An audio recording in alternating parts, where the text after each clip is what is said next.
Coucou tout le monde, j'espère que vous allez bien. Je vous retrouve aujourd'hui en vidéo pour un nouveau point lecture avec de nouveau 3 romans à vous présenter. Donc j'ai tout d'abord lu les Improbables Aventures de Mabel Jones, le tome 1 de Will Mabit publié chez Nathan, que je remercie de pour me l'avoir envoyé. Je l'avais vu sur la chaîne de Steph de Piketty Booking et elle avait réussi à me donner très envie de découvrir cette série, donc maintenant c'est chose faite. Donc dans ce tome on va suivre Mabel Jones, une petite fille qui a commis un acte répressible et qui va se faire kidnapper et emmener sur un bateau de pirates qui s'appelle l'Asticot Féroce. Le crime qu'elle a commis, c'est elle a mis son doigt dans le nez et elle a mangé sa crotte de nez. Donc les enfants qui commettent cet acte sont donc kidnappés.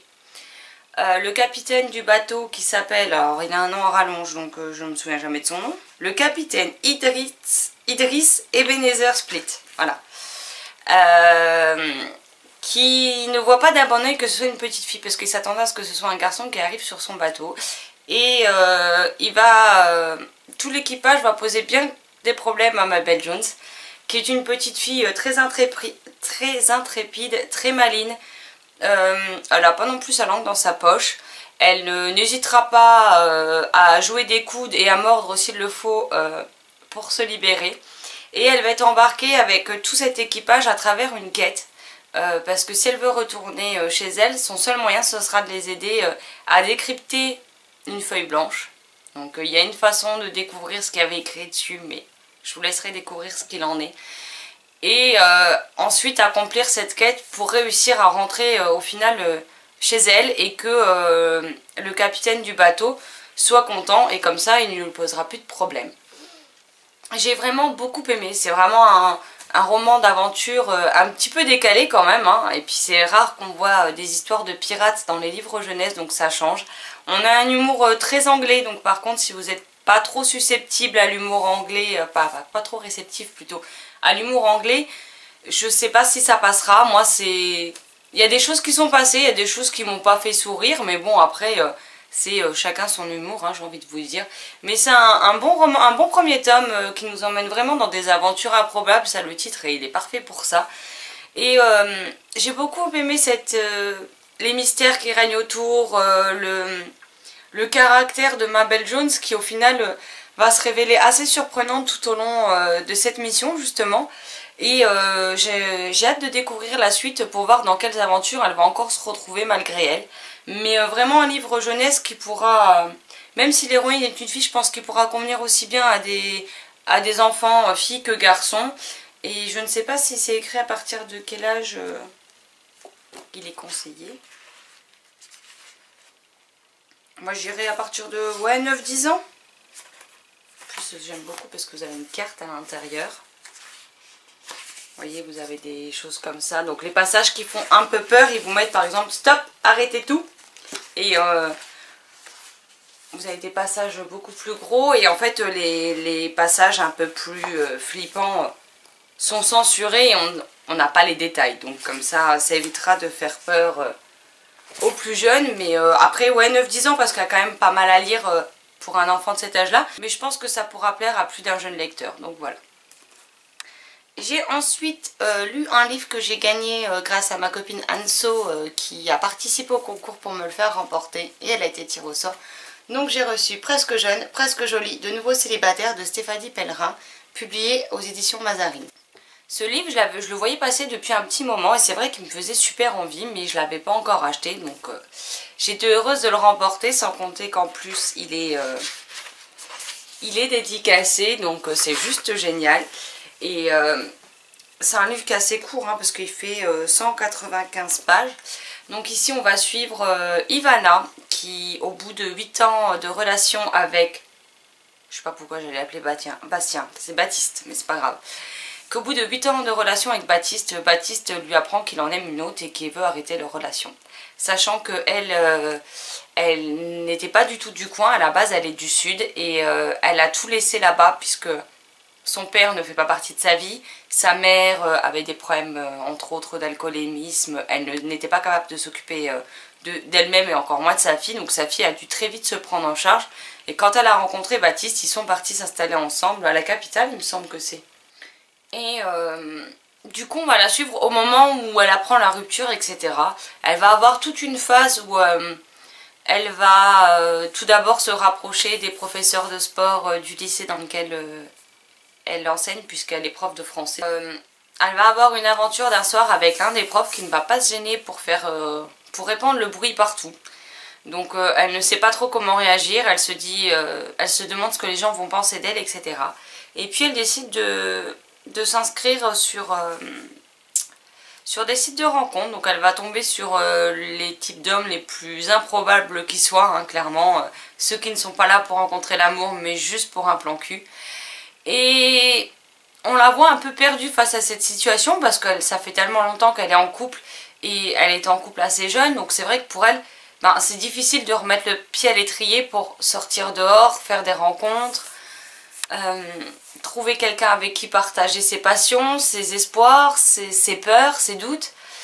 Et on va vraiment suivre ce cheminement, mais c'est toujours teinté d'humour. En plus, elle a sa meilleure amie qui, elle, habite toujours à Nice, avec qui elle correspond par téléphone, et à un moment donné, elle va même aller la rencontrer.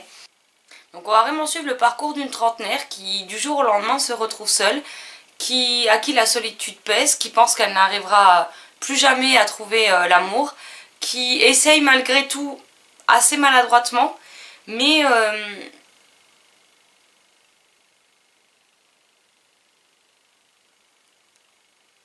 et que même si elle a envie de baisser les bras, au final elle ne le fait pas. Et c'est vraiment une histoire que j'ai beaucoup aimée. J'ai aimé qu'on nous montre qu'il y a des moments où elle se trompe, elle ne fait pas ce qu'il faut, elle n'est pas parfaite et elle le dit clairement. C'est difficile pour elle, mais elle essaye de faire au mieux en fonction de la situation. Elle ne baisse pas les bras même quand elle en a envie, parce qu'il y a toujours quelqu'un comme sa meilleure amie pour lui botter les fesses et lui dire maintenant ça suffit. Mais je pense que pas mal de personnes pourraient se retrouver dans ce livre, et j'ai passé en tout cas un excellent moment parce que la plume de l'auteur est vraiment très fluide, très humoristique par moments, très agréable à lire, et puis au final on a quand même envie de savoir ce qui va se passer pour Ivana, donc on se surprend à enchaîner les pages les unes derrière les autres pour connaître le fin mot de l'histoire.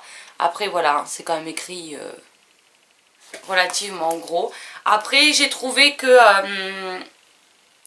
un des protagonistes masculins qu'on va rencontrer, il y a du suspense, mais il y a des éléments que j'ai vu venir à 50 km. Bon après ça m'a pas dérangé, c'est vraiment le type de roman un peu feel good, un peu cocooning qui fait du bien quand on n'a pas le moral ou quand on a trop de choses en tête, qu'on a besoin de se vider la tête, de penser à autre chose. C'est vraiment le roman parfait pour ces moments-là. Après ce n'est pas de façon péjorative que je dis ça, parce que j'ai vraiment passé un très bon moment avec ce livre. Il se lit tout seul, c'est vraiment frais, c'est agréable, c'est divertissant. Et c'est ce que j'attendais de ce roman, donc il a rempli sa part du marché.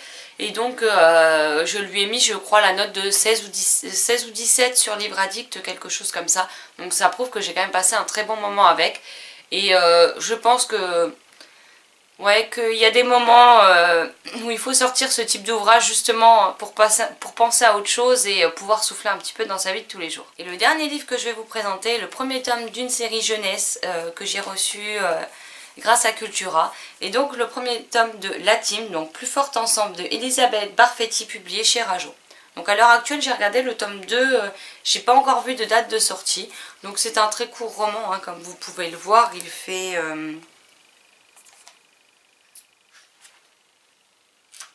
125 pages, on a des illustrations dedans, donc parfois ils prennent une page entière, parfois on va avoir voilà, les en-têtes de chapitre comment ils sont, et en plus je me suis trompée en notant, on a ce type d'illustration aussi, puis on a parfois des illustrations qui il me semble qu'ils ne prennent pas toute la page, mais là j'en trouve plus bizarrement. Ah, si à chaque fois ils prennent toute une page, si à chaque fois ils prennent toute une page. Donc dans ce livre on va suivre Zora qui a déménagé de son pays pour venir s'installer en France.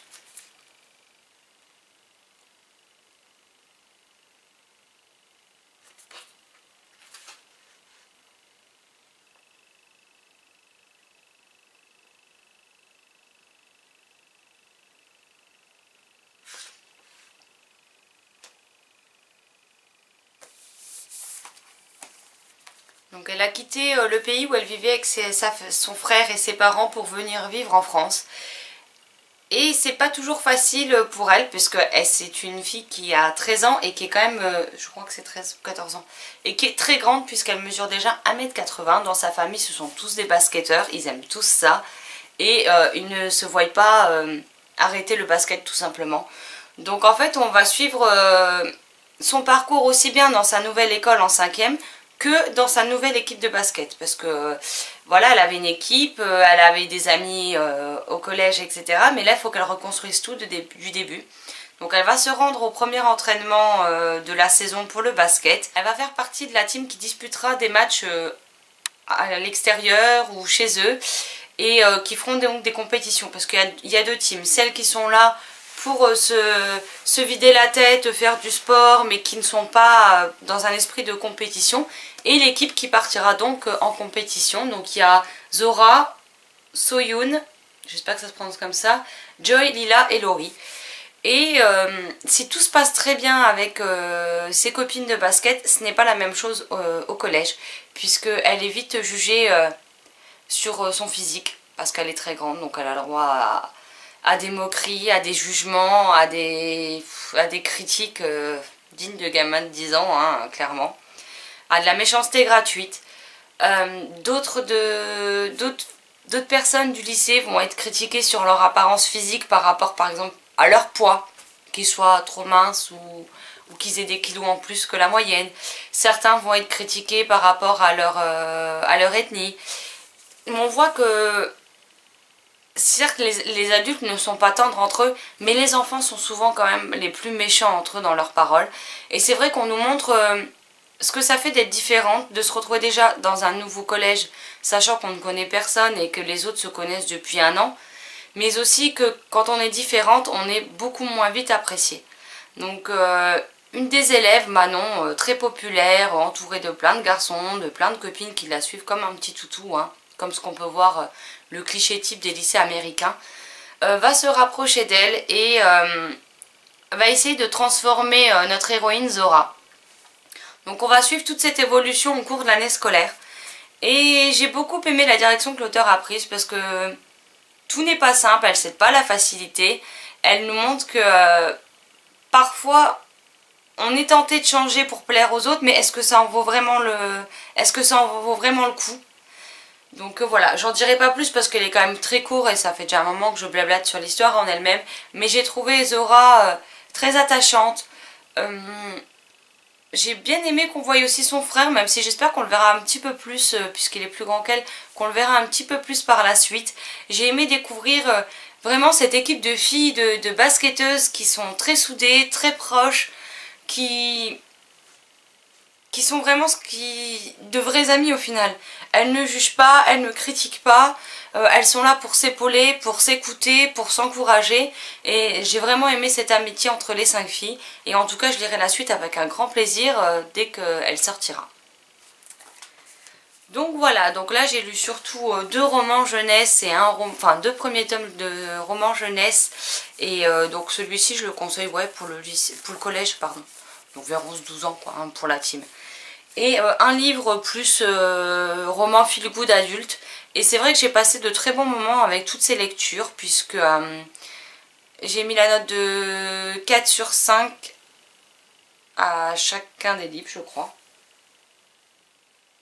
Non, j'ai mis 4 sur 5 à Mabel Jones, j'ai mis 4 sur 5 à Presque jeune, presque jolie et de nouveau célibataire, et j'ai mis 5 sur 5 à la team qui m'a quand même pas mal touchée et qui m'a aussi quelque part renvoyée dans mes années collège, dans vraiment cette ambiance pas toujours agréable de ce qu'est le collège quand on est un peu à l'écart, quand on n'est pas comme les autres, etc. Après c'était pas pour les mêmes aspects, hein, clairement. Parce que je sais pas si vous avez vu, mais je suis très très loin du 1,80 m, hein, donc ça risquait pas. J'ai jamais été très épaisse non plus, donc ça ne peut pas être vis-à-vis des kilos. Mais je pense qu'on est plusieurs à avoir vécu des choses pas forcément cool, que ce soit à l'école primaire ou au collège. Donc voilà. Donc ça nous rappelle forcément notre enfance, notre vécu, puis ça nous renvoie dans ces années-là avec tout ce qu'il y avait de bien et tout ce qu'il y avait de moins cool à vivre à cette époque. Moi en tout cas c'est un point lecture où je suis quand même très contente de mes lectures, où je lirai la suite de Mabel Jones et de la team avec grand plaisir. J'aurai plaisir de retrouver nos héroïnes et de voir leur évolution, dans quelle galère elles vont encore se mettre pour Mabel Jones et ce genre de choses. Si je ne peux que vous encourager à les découvrir par vous-même si ce n'est pas déjà fait. Si vous les avez fait et si vous les avez lus, pardon, n'hésitez pas à me dire ce que vous en avez pensé en commentaire. Je me ferai un plaisir d'en discuter avec vous en dessous. En attendant, je vous souhaite une excellente journée, de très belles lectures et je vous dis à très vite dans une nouvelle vidéo. Ciao ciao.